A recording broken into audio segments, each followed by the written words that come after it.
Lecture du livre de l'Exode.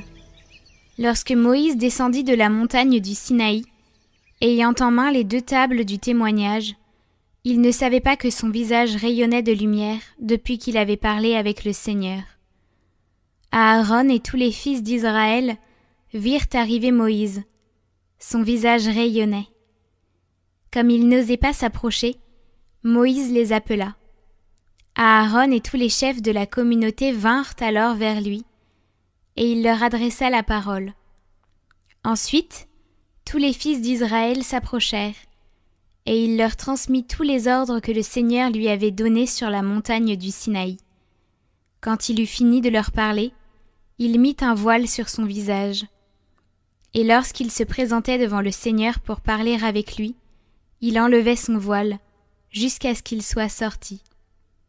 Alors, il transmettait aux fils d'Israël les ordres qu'il avait reçus, et les fils d'Israël voyaient rayonner son visage. Puis il remettait le voile sur son visage, jusqu'à ce qu'il rentre pour parler avec le Seigneur.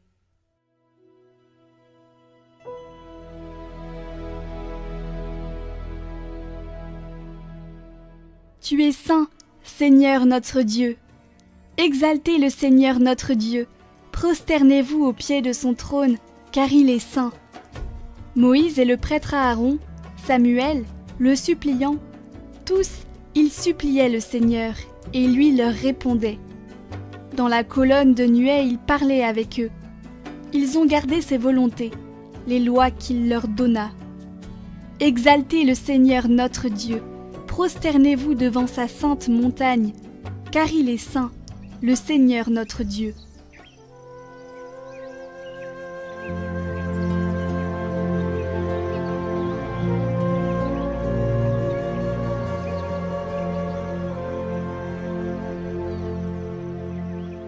Évangile de Jésus-Christ selon saint Matthieu. En ce temps-là, Jésus disait aux foules : Le royaume des cieux est comparable à un trésor caché dans un champ. L'homme qui l'a découvert le cache de nouveau.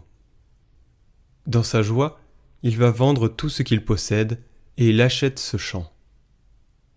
Ou encore, le royaume des cieux est comparable à un négociant qui recherche des perles fines.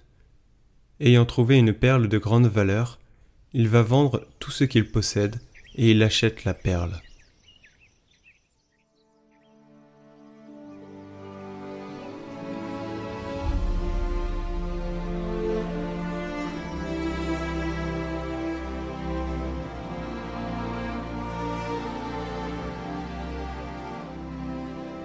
Le royaume des cieux est caché, non pas parce qu'il serait inaccessible, mais parce qu'il est trop précieux pour être livré à la légèreté des cœurs distraits.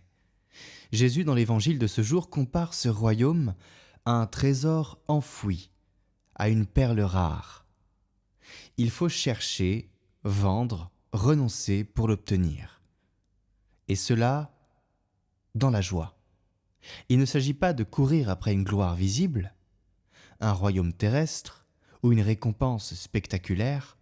Non, ce que le Christ propose, c'est un bouleversement intérieur, un retournement de l'âme. Le royaume, c'est lui-même, c'est le Christ. Le trouver, c'est tout lâcher pour le suivre. C'est ce qu'évoque saint Nersès avec force. Citation : Je n'ai point vendu l'éphémère pour acquérir l'inéchangeable. Je n'ai point vendu l'éphémère pour acquérir l'inéchangeable. Et nous avons tant de mal à lâcher les biens passagers, à briser les chaînes invisibles de nos attachements. Ce qui est demandé n'est pas de mépriser le monde avec froideur et mépris, mais désirer ardemment un amour qui dépasse tout ce que la terre peut offrir. Non pas une supériorité de salut égoïste, ni l'espoir d'un corps glorieux, meilleur que les autres, mais la beauté d'un cœur consumé par Dieu. Le royaume, en quelque sorte, ce n'est pas une attente d'un paradis où nous allons nous la couler douce sur un transat avec des cocotiers et des palmiers en buvant du jus de coco. Non, c'est pas ça le paradis. Le paradis, c'est l'amour. Et on a été coupé de cet amour en partie. Le Christ, qui est donc le royaume, nous propose de revenir à ce royaume. Et pour ça, c'est notre pèlerinage sur la terre.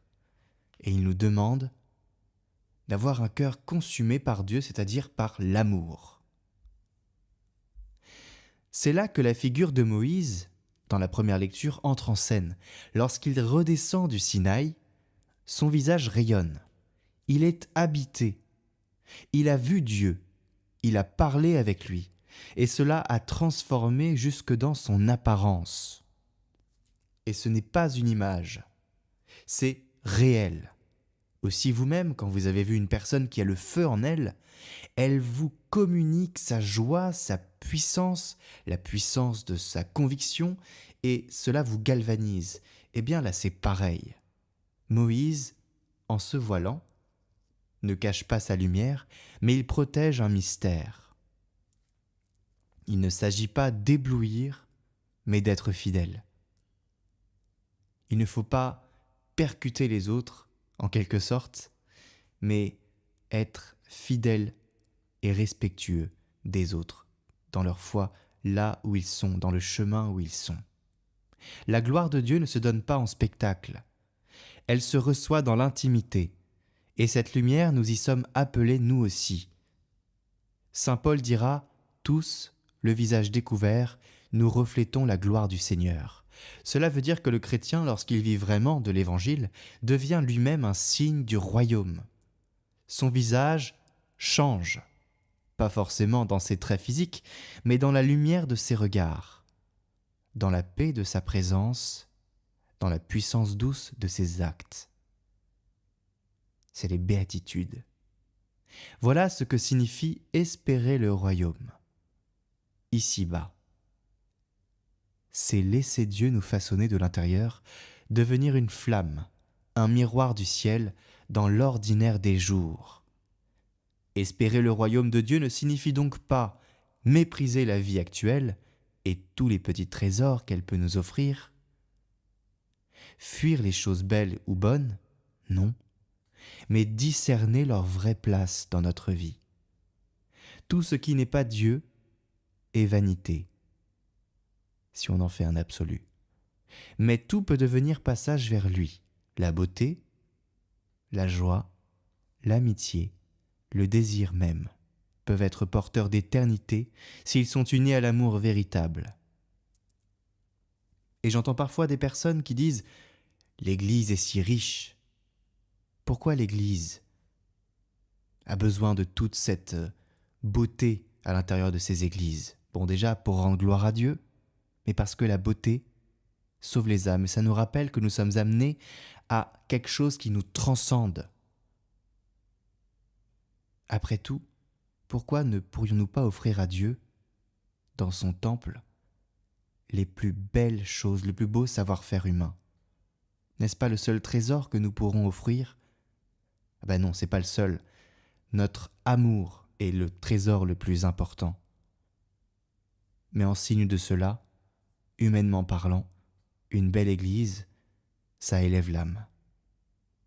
La beauté, la joie, l'amitié sont porteurs d'éternité s'ils sont unis à l'amour véritable.